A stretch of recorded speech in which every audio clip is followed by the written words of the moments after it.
Right, we'll see you then. Thanks, Matt.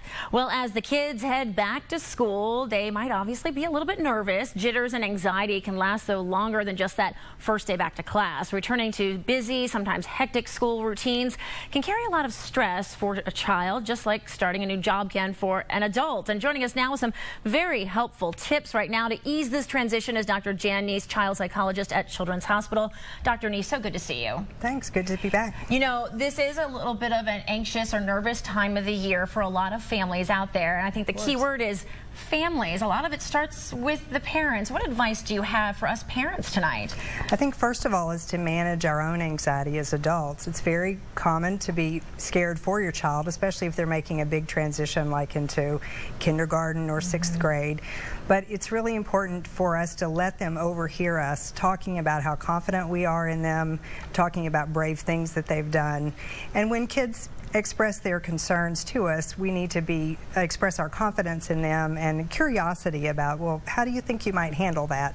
It will start a helpful discussion if we can do that with our kids to get them to kind of think about some of these situations before they happen. A lot of families will be going through this. How do parents know if it's more than just jitters, if they need to possibly seek a doctor or someone for some assistance through all of this? Well, I think first of all that parents should expect with their children that fear is just a normal part of life, and fear is kind of like salt in a bland dish. It makes life more interesting and alerts us to what's you know, an interesting challenge. So talk to your child about fear being a natural process. But if your child is losing sleep, if they're not eating, if it goes on for a few weeks and doesn't resolve, you know, within the first few days of school, that's when it might be time to talk to your pediatrician. Is it a good thing for parents to kind of focus on the positive and talk about all of the exciting things they'll be doing in school, or does that kind of maybe diminish their fear and anxiety?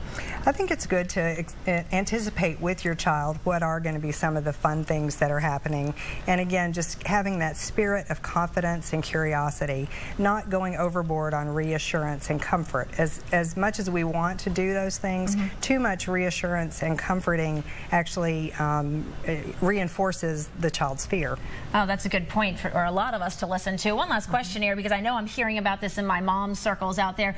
People are worried about their children getting back on those sleep schedules that they get out of so much in the summertime. Is that an important thing to think about as we go back in? Could that add to the anxiety if your child is overly tired and sleepy? Oh, absolutely. Yes, it's good to go ahead and, if you haven't already started, start moving that bedtime back by half an hour or so each night until they're ready to be at their regular bedtime. And of course, Dr. Neese, as I said earlier, I'd like for you to come to my house and help make that happen before next week. I'll see what I can do. Okay, I appreciate it. Thank you so very much. Some valuable advice. We really do appreciate it. And again, everyone, if you have any questions about your child's health, just go ahead and email Lori Tucker at ltucker@wate.com, and be sure to tune in every Thursday right here on 6 News at 5:30 to see if we use your question on the air.